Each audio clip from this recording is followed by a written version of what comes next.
Bonjour les secondes, nous poursuivons aujourd'hui notre initiation à l'optique avec la leçon 13.2, la dispersion de la lumière. On va appliquer ce que l'on a vu dans la précédente leçon pour l'appliquer dans le cas du prisme.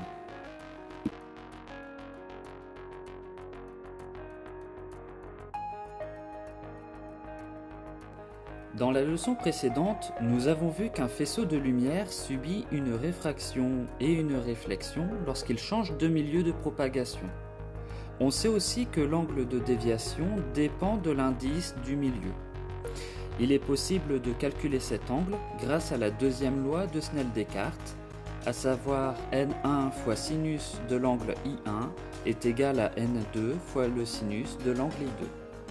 Et donc, on peut en déduire I2 qui est égal à arc sinus de la fraction n1 fois sinus de l'angle I1, le tout sur n2, sachant que la fonction arc sinus correspond à la fonction inverse de la fonction sinus.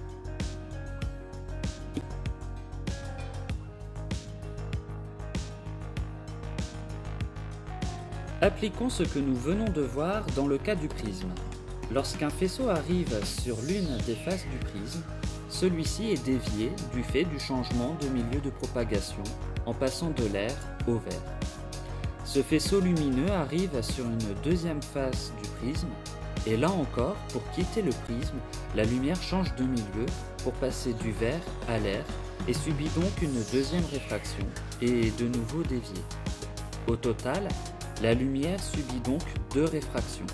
Mais alors, pourquoi obtient-on un spectre lumineux ?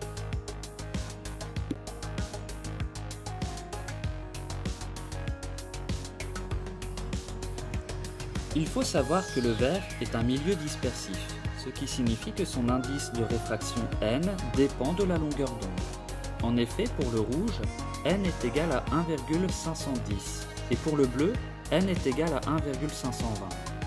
Voyons ce qu'il se passe pour un rayon rouge qui traverse le prisme. I de rouge, d'après la formule précédente, est égal à arc sinus de la fraction n1 fois le sinus de l'angle d'incidence I1 divisé par n2 rouge.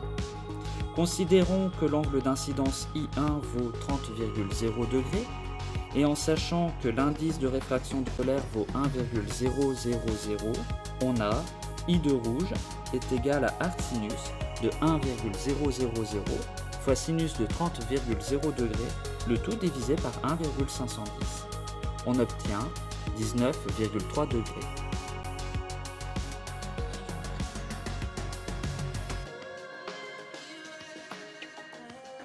Faisons de même pour la lumière bleue. On a I de bleu est égal à arc sinus de n1 fois sinus I1 divisé par n2 bleu, ce qui nous donne arc sinus de 1,000 fois sinus de 30,0 degrés divisé par 1,520, ce qui fait 19,2 degrés. On voit donc que I de bleu est inférieur à I de rouge. La lumière n'est donc pas déviée de la même façon selon sa couleur. Si une lumière blanche arrive sur un prisme, chaque radiation sera déviée différemment par le prisme. Cette déviation est accentuée lors de la deuxième réfraction à la sortie du prisme. On obtient alors un spectre.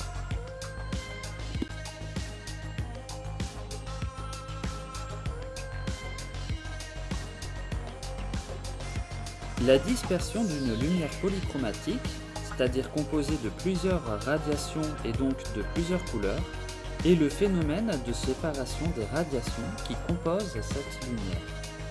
On dit qu'un milieu est dispersif si son indice de réfraction dépend de la longueur d'onde de la radiation lumineuse qui le traverse.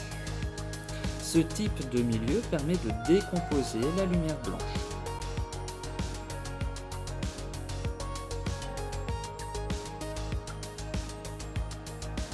L'image de cette décomposition des couleurs sur un écran s'appelle le spectre de la lumière. Il peut permettre d'identifier si une source lumineuse est monochromatique ou non.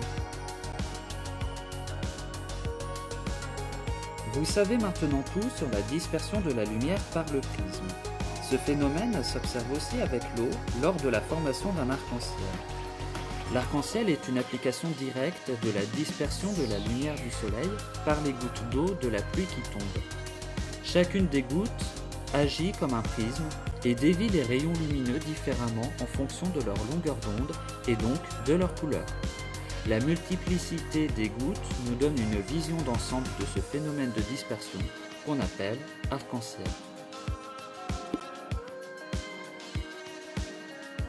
Nous venons de voir ce qu'il se passe à l'intérieur d'un prisme et comment se forme un spectre de lumière. Dans la prochaine vidéo, nous parlerons des lentilles optiques. En attendant, je vous souhaite une bonne journée et vous dis à bientôt.